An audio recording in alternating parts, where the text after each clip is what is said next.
ನಮಸ್ಕಾರ ವೀಕ್ಷಕರೇ, ನಾನು ನಿಮ್ಮ ಜ್ಯೋತಿಷ ವಾಸ್ತು ಪಂಡಿತ್ ಮಂಜುನಾಥ್ ಶಾಸ್ತ್ರಿ. ವೀಕ್ಷಕರೇ, ನವಗ್ರಹ ಗುರುಕುಲದ ಇವತ್ತಿನ ಟಿಪ್ ಆಗಿರುವಂಥದ್ದು, ಪ್ರಮುಖವಾಗಿ ನೋಡಿ, ಯಾವುದೇ ಜಾತಕದಲ್ಲಿ ಜನ್ಮಕುಂಡ್ಲಿಯಲ್ಲಿ ನಿಮ್ಮದು ಶುಕ್ರ ಗ್ರಹದ ಮುಂದಿನ ಭಾವದಲ್ಲಿ ಕೇತು ಗ್ರಹ ಇದ್ದರೆ ಆ ಒಬ್ಬ ವ್ಯಕ್ತಿ ಜಾತಕ ಅಥವಾ ಜಾತಕಿ ಯಾವುದೋ ಒಂದು ಆಧ್ಯಾತ್ಮಿಕ ಗುರು, ಲೈಫ್ ಟೈಮಲ್ಲಿ ಸಿಗುವಂಥ ಗುರುವಿಗೆ ತುಂಬ ಬ್ಲೈಂಡಾಗಿ ನಂಬ್ತಾರೆ. ಶುಕ್ರ ಇರುವಂಥ ಮನೆ, ಸ್ಥಿತ ಮನೆಯಿಂದ ಮುಂದಿನ ಮನೆಯಲ್ಲಿ ಕೇತು ಇದ್ದರೆ ಈ ಕಾಂಬಿನೇಷನ್ ಕಾಣಿಸ್ತಾ ಇದೆ. ಎರಡನೇ ಕಾಂಬಿನೇಷನ್ ನಾವು ನೋಡ್ದಂಗೆ, ಯಾವುದೇ ಒಂದು ಜನ್ಮ ಜಾತಕದಲ್ಲಿ, ಉದಾಹರಣೆಗೆ ನಿಮ್ಮ ಶನೇಶ್ವರರು ವೃಷಭ ರಾಶಿಯಲ್ಲಿದೆ ಅಂದ್ಕೊಳ್ಳಿ. ವೃಷಭ ರಾಶಿಯ ಇಂದಿನ ಮನೆಯಲ್ಲಿ ಏನಾದರೂ ಮಂಗಳ ಗ್ರಹ ಸ್ವಕ್ಷೇತ್ರದಲ್ಲಿ ಮೇಷದಲ್ಲೇ ಇದ್ದರೂ ಕೂಡ ಏನಾಗುತ್ತೆ ಅಂತಂದರೆ, ಯಾವುದೋ ಒಂದು ಡೀಲ್ ಆಗ್ತಿದೆ. ಶನಿ ಬಂದು ಕರ್ಮಕಾರಕ, ಕೆಲಸಕ್ಕೆ ಕಾರಕ.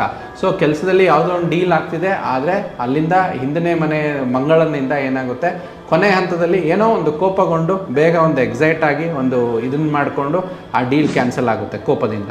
ಮತ್ತು ಮೂರನೇ ಪಾಯಿಂಟು ನನ್ನ ರಿಸರ್ಚ್ ಪ್ರಕಾರ ಬುಧ ಮತ್ತು ಕೇತು ಅಂತ ಹೇಳ್ತೀವಿ.